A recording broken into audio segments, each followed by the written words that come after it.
berpikir dia itu untuk menyelesaikan masalah itu ya. Bab 3 nanti bicara tentang waktu, lokasi penelitian, desain penelitian, pendekatan penelitian, jenis data, teknik pengumpulan data, analisis data, dan juga penarikan kesimpulan ya. Bab keempat nanti bicara tentang pemaparan hasil penelitian, analisis masing-masing variabel dan atau pertanyaan penelitian. Ini saya sebutkan gunakan teori. Nah, ini nanti boleh memberikan judul masing-masing. Biasanya yang paling gampang itu nanti bab 4 itu ya apa ya? Ya menjawab pertanyaan itu saja gitu, menjawab pertanyaan itu ya. Bab 5 nggak usah dipikirkan karena itu adalah kesimpulan. Nanti berikutnya ada lampiran, ada kuesioner, angket kalau kuantitatif, ada transkrip wawancara, ada dokumentasi dan juga biografi juga ya, dan pendukung yang lainnya. Oke ya. Bab 1, bab 2, bab 3, bab 4, bab 5 lampiran. Oke, kita mulai dari bab 1. Nah, bab 1 ini biasanya disebut dengan apa? Pendahuluan. Ya, bab 1 pendahuluan, namanya juga pendahuluan, berarti mendahului atau mengantarkan pembaca kepada permasalahan yang akan diteliti. Nah, ini apa ya, bahasa itu mungkin logika penelitian atau logika menulis ya, seperti yang saya sebutkan. Jadi begini, kalau kita mau membahas tentang sesuatu, pasti kan di awalnya itu ada pendahuluannya, ada introductionnya, ada muqaddimahnya. Kenapa sih menulis begini misalnya? Ya, Ibnu Taimiyah misalnya ketika menulis tentang Majmu' Fatawa, Kumul Fatwa, pasti dia akan menyebutkan dalam kitab misalnya di Aqidah Wasithiyah misalnya, menyebutkan bahwa tulisan ini atau buku ini itu terinspirasi ataupun muncul ataupun ada backgroundnya, latar belakangnya itu adalah karena ini gitu ya, karena orang-orang wasit yang bertanya tentang masalah-masalah akidah ya. Imam Al-Ghazali juga sama ketika menulis tentang Ihya Ulumuddin misalnya, itu bicara oh ternyata ilmu-ilmu agama itu pada masa itu apa ya dikatakan mundur sehingga perlu diihya, perlu dihidupkan kembali gitu ya. Kemudian juga Ibnu Khaldun juga ketika bicara tentang Hadaratul Badui dengan Hadaratul Madani, itu melihat bagaimana backgroundnya. Nah, sehingga kemudian bab 1 ketika kita akan ini sama ya, mau menulis jurnal, skripsi, tesis ataupun disertasi, selalu ada pendahuluannya, selalu ada bab 1. Dan yang pertama 1.1 itu adalah latar belakang masalah atau background ya. Jadi latar belakang. Kenapa latar belakang ini penting ya? Karena nanti berbicara tentang mengantarkan ya pembaca ya, mengantarkan pembaca itu kepada permasalahan yang akan diteliti ya, yang akan diteliti apa nih sebenarnya gitu ya. Yang kedua ada identifikasi masalah. Ini beberapa kampus tidak menggunakannya sehingga saya kasih warna coklat di situ ya. Identifikasi masalah sebenarnya walaupun dia tidak disebutkan, biasa di dalamnya itu di akhir-akhir pembahasan background latar belakang itu dia selalunya berarti ada fakta seperti ini, ada teori seperti ini, ada implementasi seperti ini, ada sekolah seperti ini, ada lembaga seperti ini, ada peristiwa seperti ini. Berarti masalahnya ternyata banyak nih. Jadi teridentifikasi misalnya minimal itu ada 10 gitu ya, ada 10 masalah gitu ya. Nah, setelah itu baru nggak mungkin dibahas semuanya ya, karena ada nanti keterbatasan. Bahkan kalau nanti di kuantitatif mungkin variabelnya kalau S2 itu hanya X1 dan X2 gitu ya. Kalau S3 mungkin bisa X1, X2, X3 ya, mungkin 16 juga nggak mungkin ya, paling banyak itu 5 atau 7 gitu ya.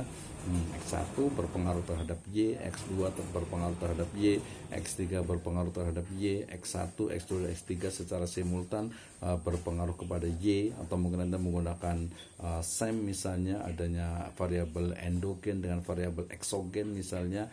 Nah, itu kan nanti akan teridentifikasi banyak masalahnya. Setelah itu baru nanti dirumuskan masalahnya. Nah, rumusan masalah ini biasanya dia dalam bentuk kadang menggunakan juga istilah tadi adalah pertanyaan penelitian ya, pertanyaan penelitian.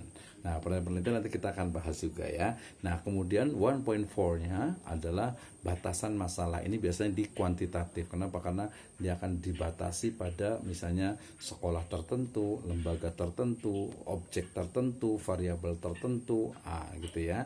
Baru nanti ke tujuan penelitian. Nah, tujuan penelitian berarti nanti menjawab rumusan masalah atau pertanyaan penelitian ya. Signifikansi penelitian berarti nanti terkait dengan apa, dengan bagaimana sebenarnya penelitian ini memiliki manfaat ya memiliki manfaat bagi masyarakat tentu saja ya. Oke, bab 1 pendahuluan. Ini latar belakang masalah ya. Jadi kita bisa memulai dengan sesuatu yang umum ke khusus. Ini biasanya yang paling banyak dilakukan ya. Saya nyebutnya dengan istilahnya itu induktif gitu ya. Jadi sesuatu yang general kepada yang spesifik. Jadi kita bicara tentang sesuatu yang umum ya, kemudian nanti ditarik ke sesuatu yang khusus. Atau bisa juga sebaliknya, sesuatu yang khusus kemudian kita jabarkan secara luas lagi ke dalam sesuatu yang umum, baru nanti kita menemukan sebuah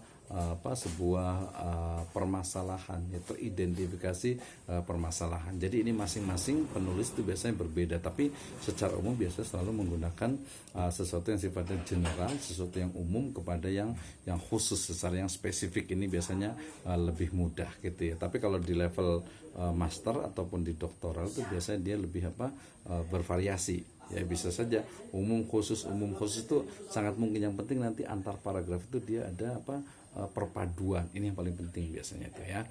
Oke, yang kedua adalah lengkapi dengan literatur dan data relevan atau terkini. Ini paling penting nih ya, baik itu kuantitatif ataupun kualitatif ya. Jangan lupa ya, teori yang terkini, kemudian juga datanya yang relevan gitu ya. Jadi jangan sampai ya di beberapa kampus yang bagus gitu ya, biasanya dia selalunya menggunakan minimal data itu adalah 3 tahun ya, 5 tahun lah paling lama gitu ya. Termasuk juga nanti referensinya 5 tahun itu udah paling lama. Kalau mama terkait dengan IT, itu 3 tahun udah kelewat juga tuh. Ya hari ini masih bicara tentang misalnya BlackBerry gitu, bicara tentang Windows yang lama gitu ya, udah nggak zaman lagi, udah lewat gitu ya. Itu kalau IT ya. Tapi kalau kaitan dengan kajian TUROS misalnya, itu tidak ada masalah, tapi riset terbarunya itu juga harus dibawakan ya. Nah yang ketiga, jangan lupa kutip berbagai teori yang berkaitan dengan topik utama.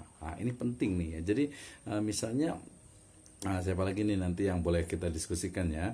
Misalnya berbicara tentang tadi Ustadz Mufid bicara tentang wasatiyah misalnya gitu ya. Oh berarti harus tahu nih siapa sih sebenarnya menggunakan istilah wasatiyah itu. Nah wasatiyah itu dalam konteks Indonesia misalnya itu seperti apa, dalam konteks masa lalu itu seperti apa gitu. Apakah ada perubahan atau mungkin ya berbeda penafsirannya gitu ya. Ini perlu dipahamkan, dan mungkin bisa jadi ya ada teman juga di Singapura juga yang menulis tentang wasatiyah misalnya, akhirnya menemukan ya wasatiyah dalam praktek di Singapura. So difference ya, beda dengan mungkin wasatiyah yang ada di Indonesia gitu ya. Termasuk juga mungkin wasatiyah di dengan istilahnya itu Islam Madaninya di Malaysia itu juga akan berbeda dengan konteks yang ada di Indonesia gitu ya. Ini menurut saya akan menjadi sebuah temuan. Sama juga tadi dengan Ustadz Abdul Rahim ya, ketika bicara tentang maslahah, konteksnya Al-Juwaini, Al-Ghazali, kemudian Asy-Syatibi gitu ya, Ibnu Qayyim, Ibnu Taimiyah, itu dia akan berbeda dalam konteks yang sekarang ini. Apalagi dia adalah sebuah permasalahan fikih yang itu sangat-sangat multi interpretasi ya. Nah kemudian yang keempat, jangan lupa juga tambah dengan bagan, tabel ataupun data statistik ya. Ini kadang teman-teman yang mungkin di kualitatif biasanya itu kadang kok agak-agak anti dengan kata-kata statistik atau mungkin dengan data atau dengan tabel, padahal tidak, baik itu kuantitatif ataupun kualitatif, di background ya, di latar belakang itu sangat mungkin sekali untuk meletakkan data statistik. Maksudnya itu adalah data dalam bentuk bagan, tabel ataupun gambar gitu, yang memang itu menyokong ya, artinya itu mensupport, mendukung dari background masalah kita ini ya. Nah, misalnya nih saya mau menulis tentang kurikulum merdeka misalnya gitu ya, tentang kurikulum merdeka misalnya gitu. Nah berarti seperti apa nih? Berarti harus paham dulu tentang teori-teori kurikulum ya, seperti apa sebenarnya media pembelajarannya, evaluasinya, tujuan kurikulum, karakternya, termasuk juga metode dalam pengembangan kurikulum ya. Atau mungkin yang bidang di ekonomi bisnis misalnya, saya menulis tentang cryptocurrency misalnya gitu ya. Atau mungkin saya menulis tentang bagaimana sih sebenarnya konsep makroekonomi yang islami gitu, udah ada atau belum nih gitu ya. Nah, termasuk juga mungkin kritik terhadap ilmu ekonomi syariah misalnya gitu ya, apakah ini cuman tempelan saja gitu atau mungkin memang perlu dikembangkan. Jadi dia data, baik itu dalam bentuk bagan, tabel ya, dia ada data statistik, itu bukan sesuatu yang tabu dalam penelitian kualitatif gitu ya, karena itu memang menguatkan ya. Nah, identifikasi berbagai permasalahan ini biasanya di akhir, yang nantinya kita akan menemukan ternyata masalahnya itu banyak sekali gitu ya, masalahnya itu banyak sekali yang harus diselesaikan. Nah gitu ya, ini adalah latar belakang masalah. Jadi analoginya itu seperti kita mau berangkat ke misalnya ke mana ya, kita mau berangkat ke Mekah gitu ya, ke Hijaz gitu, kemudian kita naik pesawat, maka pesawat itu adalah latar belakangnya. Jadi setelah sampai di sana ya, misalnya di Jeddah misalnya, nah kemudian nanti pesawatnya balik lagi. Nah, itu namanya yang disebut dengan apa, latar belakang masalah. Oke, kemudian tadi karena identifikasi itu tidak semuanya ada, saya langsung masuk kepada 1.3, yaitu rumusan masalah. Ada yang pakai ABC, tapi yang standar biasanya menggunakan 1.1, 1.2, 1.3 gitu ya. Oke, 1.3 itu adalah rumusan masalah, atau bisa juga kadang menggunakan istilah pertanyaan penelitian. Eta keneh cek orang Sunda. Wah, gitu ya. Jadi rumusan masalah, pertanyaan penelitian itu pertama itu harus fokus pada academic question tadi ya, based from academic problem ya. Jadi yang akan kita analisis itu adalah permasalahan akademik, pertanyaan juga pertanyaan akademik gitu ya. Jangan yang terlalu simpel, jangan menggunakan kata apa gitu ya. Apa kalau ada kelanjutannya masih oke gitu ya, tapi kalau apa yang dimaksud dengan maslahat gitu ya, apa yang dimaksud dengan wasatiyah, apa yang dimaksud dengan yoga misalnya gitu ya, nggak seperti itu, karena tidak dirumuskan pun itu pasti akan dibahas gitu, karena itu bukan academic question gitu ya. Nah, jadi gunakan biasanya standar itu pakai how ya, menggunakan kata-kata bagaimana gitu ya, atau mungkin seperti apa gitu bisa juga gitu. Atau mungkin kalau di kuantitatif ya bagaimana hubungan, atau apa hubungan ya, apa pengaruh ya. Nah, di kuantitatif selalu menggunakan kata-kata apa ya, apa pengaruh X1 terhadap Y, apa pengaruh X2 terhadap Y, apa pengaruh X1 dan X2 secara simultan terhadap Y, apakah ada mediatornya atau interveningnya. Jadi dia akan banyak pertanyaannya gitu. Nah, jenis penelitian ini meniscayakan jawaban yang sifatnya itu analisis ya, bukan deskriptif ya. Jadi kalau deskriptif ini ya di levelnya S1 gitu ya. S1 misalnya tadi Pak Saleh misalnya mau nulis tentang yoga dalam hukum Islam misalnya gitu ya, singkatnya ya. Ya berarti ya deskripsikan saja bagaimana A to Z ya.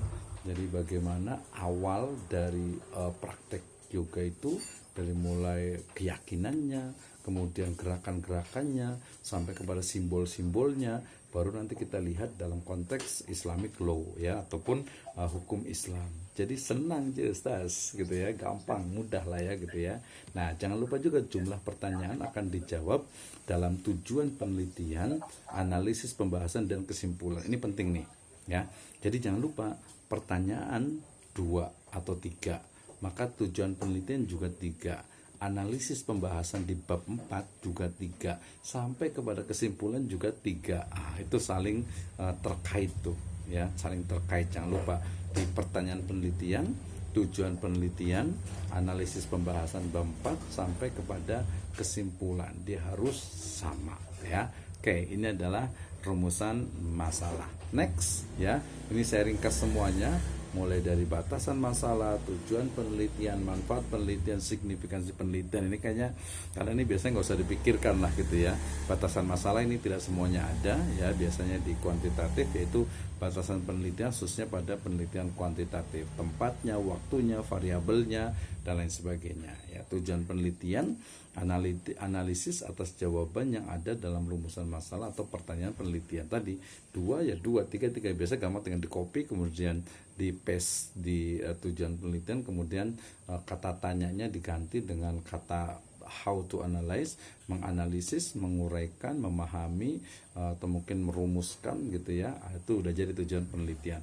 Manfaat penelitian ini juga paling gampang, nggak usah dipikirkan, biasanya teoritis untuk pengembangan ilmu pengetahuan pada bidangnya, secara praktis bagi government, ya, NGO, lembaga, organisasi, dan juga masyarakat pada umumnya. Kadang ada beberapa tesis atau skripsi yang masih menggunakan manfaat untuk peneliti adalah untuk mendapatkan gelar magister, mendapatkan gelar sarjana di program studi pendidikan agama Islam, sekolah tinggi ilmu tarbiyah Sirajul Falah, dan lain sebagainya. Ya, itu boleh aja lah, karena itu memang nggak perlu dipikirkan. Signifikansi penelitian ini biasanya agak levelnya lebih tinggi, di mana signifikansi penelitian dari sisi teoritis, khususnya misalnya kalau mengkritik teori yang sudah ada, atau secara praktis memberikan manfaat bagi masyarakat secara signifikan. Jadi di sana ada innovation, ada inovasinya, ya. Jadi ada inovasi yang bisa menjadi sebuah signifikansi dari sebuah penelitian. So ini adalah bab 1, ya. Tadi di sistematika nggak saya sebutkan juga, karena sistematika itu juga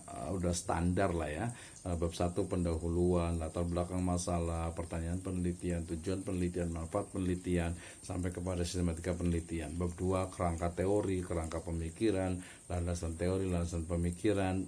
Yang ini ya, di bab kedua ini masing-masing juga berbeda.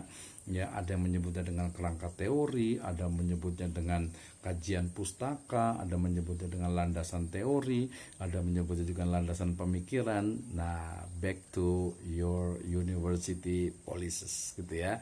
Jadi tinggal lihat aja dari buku pedoman yang ada di prodi, di fakultas, di kampusnya masing-masing ya. Tapi saya menyebutnya dengan kerangka teori. Oke, bab 2 adalah kerangka teori. Jadi dia akan membahas tentang definisi operasional, ya.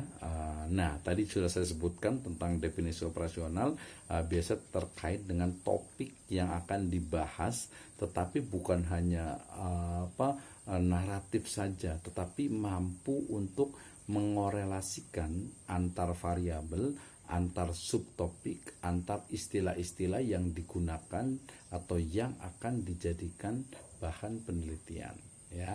Nah, ini yang paling penting menurut saya, yang dalam ya sedikit experience saya itu ya, itu sering sekali tidak ditemukan. Jadi hanya ya definisi operasional, atau mungkin hanya pengertian. Kalau di Islamic law itu biasanya hanya pengertian, hanya rukun dan syarat, hanya mungkin pembatal, hanya sisi implementasi. Tapi untuk mengorelasikan, menghubungkan antara bagian ini dengan bagian ini, ya, antara, kalau di konten itu berarti antara satu variabel dengan variabel yang lainnya. Kenapa variabel ini penting untuk dibahas? Kenapa variabel ini untuk dibahas? Teori apa saja yang berbicara tentang variabel X yang berpengaruh terhadap Y, X1 yang berpengaruh terhadap Y, X1 atau X2 yang menggunakan intervening ataupun mediator terhadap Y misalnya gitu ya. Nah, itu yang menurut saya itu penting dan perlu dikaji ataupun perlu diperdalam lagi, ya.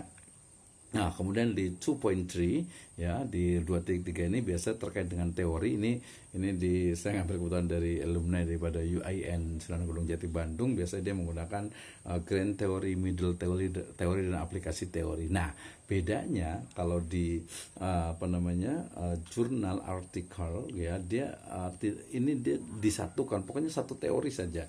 Ya, ini simpelnya, mudahnya kalau kita bikin artikel jurnal. Jadi bikin artikel jurnal. Misalnya saya kemarin membuat sebuah penelitian tentang pertama itu tentang ini case sedikit ya, tentang Singapura itu ketika UAS itu dilarang masuk ke Singapura gitu ya. Nah, maka kemudian saya menggunakan teori tentang kedaulatan negara di situ. Jadi karena itu jurnal, dan itu alhamdulillah kita bisa dipresentasikan di Annual Conference on Islamic Studies ya, di ICIS di Surabaya waktu itu. Saya hanya menggunakan, ya, teorinya itu adalah teori tentang kedaulatan negara, di mana secara hukum internasional bahwa negara itu memiliki hak, memiliki istilahnya itu tadi kedaulatan untuk menerima, menolak, ataupun juga istilahnya itu mendeportasi dari orang-orang yang dianggap akan mengganggu keamanannya misalnya gitu ya. Karena saya menggunakan satu teori itu ya silakan saja gitu. Mungkin ada orang lain lagi yang menggunakan teori lainnya, why not, kenapa enggak gitu ya. Dan ilmu adalah sesuatu yang memang saling menopang gitu ya. We stand on the shoulder of giant. Itu selalu saya ulang-ulang gitu ya. Kita berdiri di pundak para raksasa. Artinya ilmu kita itu adalah susunan dari berbagai ilmu pengetahuan yang sudah ada sebelumnya atau yang ada pada orang lain. Nah, oke, yang paling penting adalah ini, literatur review ya, penelitian terdahulu plus nanti kerangka pemikiran. Saya mulai satu-satu. Nah, ini ya, mulai dari 2.1 operational division, ini bicara tentang penulis itu memaparkan mengenai pengertian, ruang lingkup, karakter, dan berbagai teori terkait dengan subjudul penelitian. Ya, judul penelitian kan otomatis ada subnya, misalnya pengaruh kedisiplinan dan pendidikan orang tua terhadap hasil belajar siswa, atau mungkin hubungan antara mungkin golongan darah, kemudian juga DNA gitu ya, terhadap kecerdasan anak atau tingkat IQ anak gitu ya, atau mungkin pengaruh misalnya jumlah hafalan Al-Quran, kemudian dan nilai akidah akhlak misalnya terhadap mungkin kemampuan, atau mungkin balik lagi juga kepada akhlak siswa misalnya gitu ya, akhlak semuanya gitu ya. Nah, berarti itu harus didefinisikan, kemudian dinarasikan secara detail ya mengenai tadi subjudul atau subtopik itu. Nah, setelah itu baru apa nih ya korelasi antara variabel X1 dengan X2 termasuk dengan Y-nya, antara satu permasalahan dengan permasalahan itu seperti apa, apakah ada hubungan kausalitas ya, atau mungkin ada hubungan sebab akibat dan sebagainya. Itu nanti dilihat, termasuk teori-teori yang membahas tentang hal tersebut. Oke, udah 45 menit nih di saya tuh ya, 50 menit ya. Penekanan yang kedua, penekanan bukan hanya definisi, ingat nih yang kedua. Penekanan bukan hanya definisi, tetapi berbagai teori yang berkembang terkait dengan variabel atau subtopik judul secara komprehensif. Ya, ingat, pembahasan itu harus didukung oleh data mutakhir serta sumber yang kredibel sesuai dengan tingkat pendidikan di sarjana, di magister ataupun di doktoral. Itu berbeda tentu saja masing-masingnya. Ya, ini definisi operasional. Ini teori, grand, middle, dan application teori. Ini teori yang berkaitan erat dengan judul penelitian yang dijadikan pisau analisis ya dalam penelitian sehingga lebih mendalam. Ini yang ini kalau menurut saya ini lebih, kalau ke jurnal itu lebih mudah lagi. Misalnya tadi Ustaz Abdul Rahim ya, tadi yang saya bicarakan baru 2-3 orang ya, nanti boleh next lah ya. Jadi misalnya mau membahas tentang batasan usia menikah ya dalam kajian misalnya maslahah di kaidah fikih ya, masalah dalam sebuah kaidah fikih, berarti ya grand teorinya bicara tentang maslahah otomatis gitu ya.